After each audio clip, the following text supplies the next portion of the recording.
आज अब यो लेसनमा हामीले डिस्कस गर्दैछौँ ब्रायोफाइटा होइन। योभन्दा अगाडि तपाईँले अघि हेरिसक्नुभयो। पहिला नै भनेको छौँ र फेरि पटक पटक भन्दैछौँ, यहाँ हामीले फलो गर्दैछौँ जनक शिक्षा पब्लिकेसनको बुकमा जे लेखेको छ। कहीँ कहीँ केही मिस्टेक पनि छ, छैन, त्यसलाई मैले हाइलाइट गर्दै जान्छु कहाँ कहाँ के इम्प्रुभ गर्नु पर्यो फर द नलेज। तर एससीमा त्यही लेख्ने हो जुन जनक शिक्षा पब्लिकेसनमा छ। ठिक छ। अब हामीले आज कुरा गर्दैछौँ, we are going to be the talk about the word division bryophyta. Yes, योभन्दा अगाडि हामीले अल्गीको डिस्कस गरिसकेको थिएँ। अब डिभिजन टु ब्रायोफाइटा।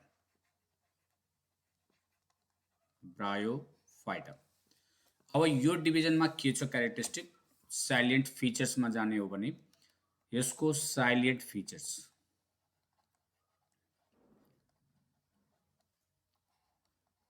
यसको साइलेन्ट फिचर्समा हामीले दिन्छौँ। सबैभन्दा फर्स्ट यो पाउँछ कहाँ, त यो पाउने हो, it is the found in moist प्लेसमा पाउँछ यो, एन्ड एक्वेटिक हुन्छ भन्नाले it uses to be the found in the वाटरमा हुन्छ। यसमा जब यसलाई हामीले हेर्छौँ यो मल्टिसेलुलर हुन्छ, त्यसैले it is the visible even with the naked आईले पनि हामीले हेर्छौँ। यसको एक्जाम्पल अगाडि हेर्छौँ यसको। त्यसपछि यो मल्टिसेलुलर भइहाल्यो। यसको प्रिमिटिभ टाइपमा के हुन्छ, केही एक्जाम्पलमा there is the thallus body, जुन अलरेडी हामीले अल्गीमा पढिसक्यो। थाइलस बडी भन्नाले के, जो body is not differentiated into root, stem and leaves. त केही एक्जाम्पल छ जसमा थाइलस बडी हुन्छ। न त भने यसमा के हुन्छ, यसको जुन बडी छ इट इज द डिफ्रेन्सिएटेड, जो प्लान्ट्स बडी इज डिफ्रेन्सिएटेड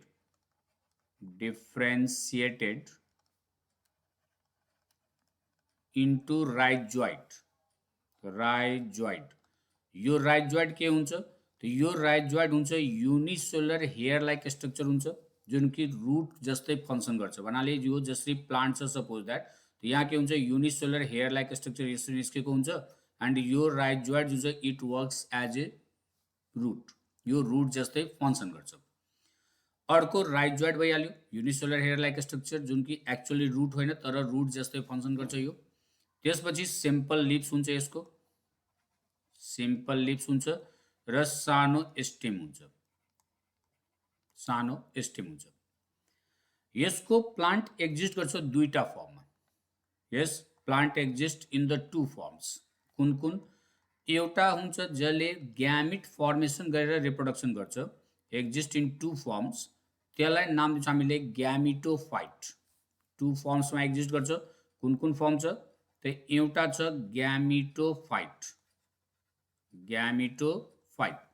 ग्यामिटोफाइट भन्नाले के, यो जुन प्लान्ट छ यो रिप्रोड्युस गर्छ through the formation of the ग्यामिट।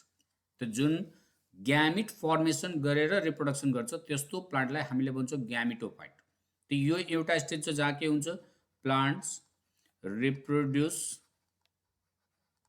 Reproduce by formation of the gametes. ठिक छ। अर्को हुन्छ स्पोरोफाइट। स्पोरोफाइटमा के हुन्छ, यो जुन ग्यामिटबाट रिप्रोडक्सन गर्छ त यो त सेक्सुअल रिप्रोडक्सन भइहाल्यो। यसले स्पोरोफाइट हामीले भन्छौँ जसले रिप्रोडक्सन गर्छ थ्रु द या by formation of the spores, reproduction by formation of spores. यसमा दुईटै स्टेज जुन छ एक्जिस्ट गर्छ, ग्यामिटोफाइट पनि एक्जिस्ट गर्छ र स्पोरोफाइट पनि एक्जिस्ट गर्छ। ग्यामिटोफाइटमा के गर्छ, by the formation of the gametes formation गरेर त्यसपछि यसले रिप्रोडक्सन गर्छ होइन। स्पोरोफाइट भन्नाले के गर्छ, यसले स्पोर फर्मेसन गर्छ। त स्पोर फर्मेसन भन्नाले यो सेक्सुअल आउँछ कि असेक्सुअल आउँछ, होइन, यो आउँछ अन्डर द असेक्सुअल रिप्रोडक्सन। हुन्छ के, एउटा स्पोर मदर सेल छ, अगाडि हामीले ट्र्याकियोफाइटामा पढ्छौँ त्यसलाई। स्पोर हुन्छ, त्यो स्पोर जुन छ त्यहाँबाट प्लान्ट डेभलप भइहाल्छ। त्यो फर्टिलाइजेसन यहाँ पनि हुन्छ, नहुने होइन, तर त्यो फर्टिलाइजेसनमा के हुन्छ, nucleus and cytoplasm going to be the fuse at the different stages. त्यसैले स्पोरबाट जुन रिप्रोडक्सन हुन्छ त्यसलाई हामीले सेक्सुअल रिप्रोडक्सन लिँदैन, that will be the asexual reproduction.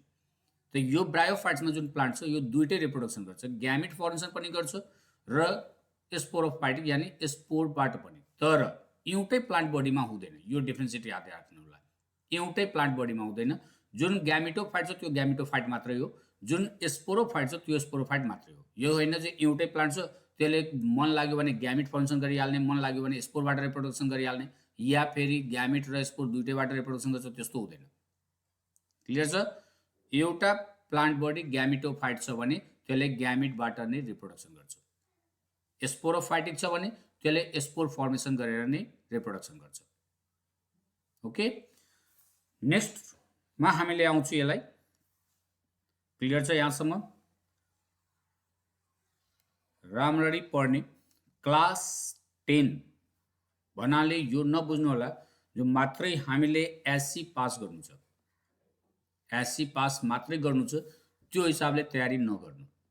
You have to prepare for yourself for future, फ्युचरको लागि आफूलाई तयार गर्नु। क्लास 10 को जुन सिलेबस छ यो यति नबुझ्नु होला, यो पुरै क्लास 11-12 को बेस छ। यहाँबाट पनि हामीले क्वेसन प्र्याक्टिस गर्छौँ, असाइनमेन्टमा तपाईँलाई दिन्छौँ। धेरै क्वेसनहरू इन्जिनियरिङ, मेडिकल या फ्युचरको कम्पिटिटिभ एक्जामिनेसनमा सोधेको हुन्छ, जुन कि स्टुडेन्टले 9-10 को सिलेबसलाई पनि राम्ररी पढ्छ भने त 5 देखि 10% क्वेसन तपाईँले इन्जिनियरिङ मेडिकलको गर्न सक्नुहुन्छ। Is it clear? अब आउनु के भने मैले यो ग्यामिटोफाइटिक जुन हुन्छ कि ग्यामिटोफाइटमा पहिला कुरा गर्छौँ। ग्यामिटोफाइट एउटा प्लान्ट छ, त यसले जब रिप्रोडक्सन गर्छ by the formation the gamete, त ग्यामिट बनाउनको लागि यसमा दुईटा स्ट्रक्चर हुन्छ। एउटा हुन्छ एन्थ्रिडियम, ठिक छ, एन्थ्रिडियम। यो एन्थ्रिडियमले प्रोड्युस गर्छ मेल ग्यामिट। Antheridium produces what? मेल ग्यामिट। यसले मेल ग्यामिट प्रोड्युस गर्छ।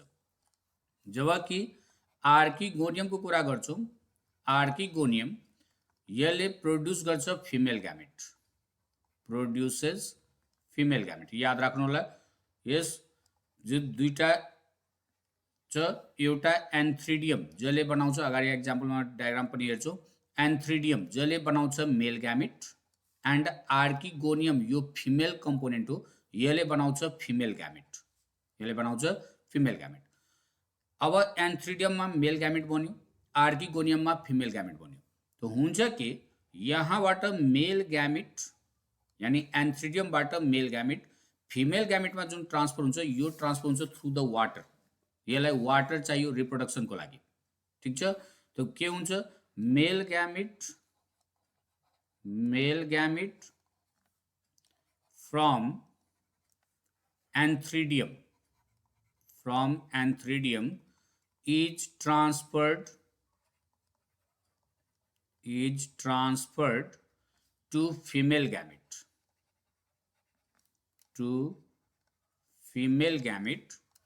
through water, is transferred to, not female gamete, transferred to archegonium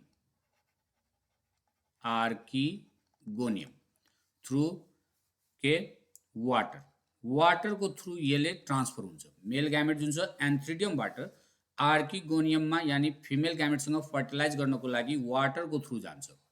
त्यसैले ब्रायोफाइटालाई कमनली हामीले एम्फिबियन प्लान्ट भन्छौँ। याद राख्नु होला, एमसीक्यूमा यो आउन सकिन्छ आरामले। अब एमसीक्यू आइसकेछ, एकदम सानोतिनो कुरालाई पनि हामीलाई याद राख्नुपर्छ, जहाँबाट पनि एमसीक्यू बन्न सक्छ, भेरी सर्ट क्वेसन बन्न सकिन्छ।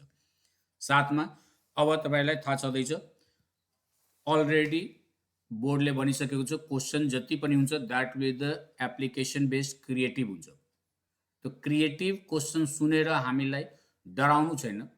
क्रिएटिभ क्वेसन भन्नाले you have to go through the concept clear गर्नु छ। अब घोकेर हुँदैन।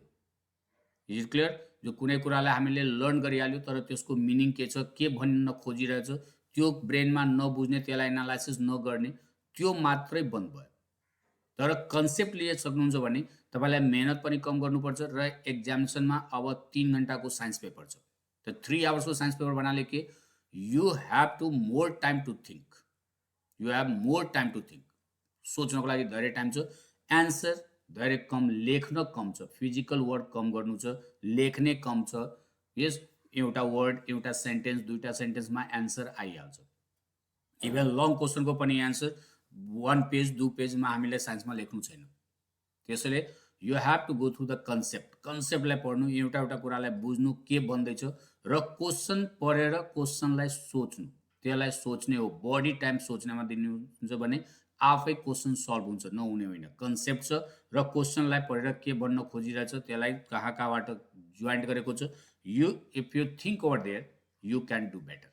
ओके, त्यसैले त्यसमा हामीलाई हतार गर्नु छैन, त्यो कुनै यस्तो छैन जो साइन्स अब हुँदैन। तर साथमा अब यो पनि कुरालाई याद राख्नुलाई, 35% थ्योरीमा आएन भने you can get the NG.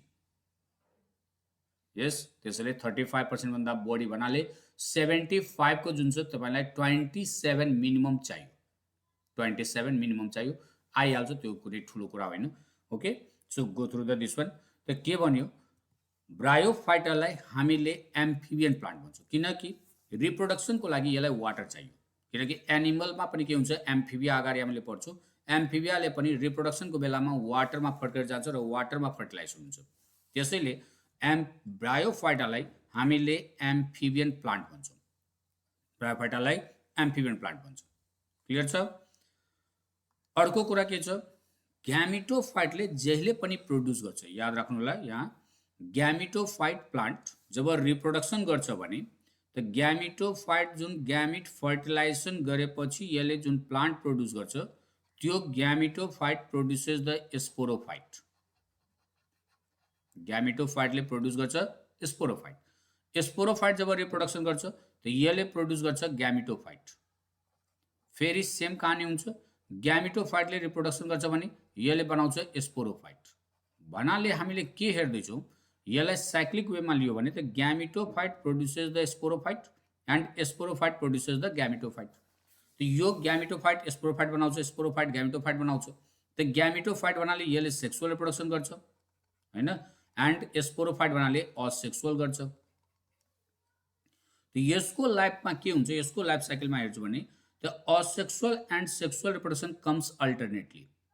जुन असेक्सुअल रिप्रोडक्सन गरेर जुन प्लान्ट प्रोड्युस गर्यो त्यो सेक्सुअल गर्छ, एन्ड जुन सेक्सुअल रिप्रोडक्सन गरेर प्लान्ट प्रोड्युस गर्यो त्यो असेक्सुअल गर्छ। भन्नाले यसको लाइफमा असेक्सुअल एन्ड सेक्सुअल यो अल्टरनेटली आउँछ। एन्ड यो फिनोमिननलाई हामीले नाम दिन्छौँ alternation of generation. अल्टरनेसन of generation, ठिक छ? यो फिनोमिननलाई भन्छौँ अल्टरनेसन अफ जेनरेसन। यस, यसको डिफिनेसन मैले लेखेको छु, पीडीएफमा छ। अल्टरनेसन अफ जेनरेसन यो के हुन्छ, this is the phenomenon in which sexual and asexual reproduction comes alternately in the life cycle of an organism. कुनै पनि प्लान्टको लाइफ साइकलमा जब सेक्सुअल र असेक्सुअल अल्टरनेटली आउँछ, एउटा सेक्सुअल गर्यो फेरि सेक्सुअल फेरि असेक्सुअल फेरि सेक्सुअल, त यस्तोलाई हामीले नाम दिन्छौँ alternation of generation. Is it clear? अर्को कुरा के छ यसमा, यसको जुन ग्यामिटोफाइट छ, ग्यामिटोफाइट यसको लाइफ स्प्यान स्पोरोफाइट भन्दा बढी छ। त्यसैले हामीले के भन्छौँ, gametophyte is dominant over the sporophyte. Gametophyte is dominant over sporophyte. Gametophyte जुन छ यो डोमिनेन्ट हुन्छ ओभर द स्पोरोफाइट। स्पोरोफाइटको माथि यो डोमिनेन्ट हुन्छ, किनकि ग्यामिटोफाइटको जुन लाइफ स्प्यान हुन्छ, लाइफ स्प्यान यो more than the life span of gametophyte is more than sporophyte. Sporophyte भन्दा बढी हुन्छ लाइफ स्प्यान जुन छ ग्यामिटोफाइटको, त्यो मोर देन स्पोरोफाइट छ, ठिक छ? त स्पोरोफाइट भन्दा बढी हुन्छ। त्यसैले के हुन्छ, नेचरमा जब हामीले हेर्छौँ त ग्यामिटोफाइटको प्लान्ट हामीले बढी पाउँछौँ। That's why we are saying gametophyte is dominant over the sporophyte. Clear छ? त्यसपछि यसको plant plant can't become the large in size. Large in size हुन सक्दैन, ठुलो हुन सक्दैन. किन हुन सक्दैन? Because of the absence of vascular bundle. Yes, plant can't become large in size. Can't become large in size. किन हुन सक्दैन? किनकि यसमा because of the absence of size, because of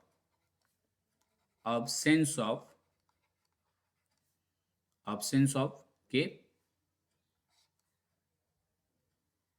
vascular bundle. vascular bundle absent छ किनकि vascular bundle ले transportation of the substance गर्छ, वाटरलाई लिएर जान्छ, प्रिपेयर्ड फुड मेटेरियललाई ट्रान्सफर गर्छ. त यो लार्ज इन साइज भइहाल्छ भने त्यहाँसम्म योले पुगाउनै सक्दैन. पानी माथि एकदम टुप्पोमा वाटर पुगाउनै सक्दैन. त्यसले भ्यास्कुलर बन्डल अब्सेन्ट छ. That's why it can't become the large in size. यो साइजमा ठुलो हुन सक्दैन. ठिक छ. त यस्तो प्लान्टलाई that will be the can't become the large in size किनकि अब्सेन्स अफ द के हुन्छ? Vascular bundle. Vascular bundle absent छ, त्यसैले यो तपाईलाई गर्न सक्दैन. ठिक छ. यो क्यारेक्टरिस्टिकलाई याद राख्नु. यस्तो भयो. अब we are going to be the towards the what example. यसको एक्जाम्पल हेरौँ. यस, यो पालि अलि एक्जाम्पलमा हामीले चेन्ज गरेको छौँ. यस, तपाईलाई हेर्न गरे यो छ. This is the what example of the bryophytes. स्क्रिनमा हेर्न सक्नु रहेछ. This is the sporophyte. यो छ मर्केन्सिया. प्लान्टलाई राम्ररी हेर्नु किनकि एक्जाममा तपाईलाई that given the what figure दिइहाल्छ र तपाईलाई भन्छ कि चिन्हको लागि कुन हो. यस्तो प्लान्ट लिप्स यसरी दिन्छ, सिम्पल लिप्स हुन्छ. यसको माथि यो छ भने त यसलाई हामीले नाम दिन्छौँ राइजोइड. हेर्नु, यो छ rhizoid. Unicellular hair like structure छ. युनिसेलुलर हेयर लाइक स्ट्रक्चर यो भयो राइजोइड ओभर देयर. आर्किगोनियम 4 छ. आर्किगोनियम यहाँ छ जसले फर्मेसन गर्छ फिमेल ग्यामेटको. एन्थ्रिडियो 4 छ. यस, गेमा कप यसले बनाउने हो. That will be the male gamete. यसलाई हामीले भन्छौँ के, यसलाई जब हामीले कुरा गर्छौँ त it is the called what. अर्को एक्जाम्पल के भन्छौँ? Amphibian plant. अर्को एक्जाम्पल माउस. यो हेरौँ, माउसलाई यसरी हेरिन्छ. Moss can be seen in this way. Yes, अब यसको डिटेल स्टडी हेर्छु भने डिटेल यसलाई गर्छ हामीले. It is the moss. डायग्राममा यसरी तपाईँलाई हेराउँछ. एकदम फिगरलाई ब्रेनमा बसाइहाल्नु. यस, ब्रेनमा बसाइहाल्नु फिगरलाई. यो तपाईलाई that will be the given the question दिन्छ. तपाईलाई आइडेन्टिफाई गर्नुपर्छ. ओके, त this is the happen moss. Clear छ. यति पार्ट हेर्नु. यति पार्ट ग्यामेटोफाइट छ. यति पार्ट यसको स्पोरोफाइट छ. भनेको त यसमा gametophyte is the dominant over the sporophyte. त हुन्छ कि यो स्पोरोफाइट ग्यामेटोफाइटमा डिपेन्ड गर्छ. यो कारणले गर्दा पनि ग्यामेटोफाइटलाई हामीले डोमिनेन्ट भन्छौँ. Is it clear? Next if you are giving to there अर्को एक्जाम्पल हामीले लिन्छौँ. This is the Riccia. हेरिहालौँ, यो छ रिसिया. ठिक छ. This is the happen about the bryophyta. राम्ररी स्टडी गर्नु. पिडिएफ पनि छ, त्यसलाई पढ्नु. And then after that go to the word question सेक्सनमा जानु, क्वेसन बनाउनु. If you have the any problem त्यसलाई नोट गरेर राख्नु र हामीले डट क्लासमा त्यसलाई क्लियर गर्छौँ. ओके, फेरि हामीले नेक्स्ट च्याप्टरमा जान्छौँ. That will be the ट्र्याकियोफाइटा.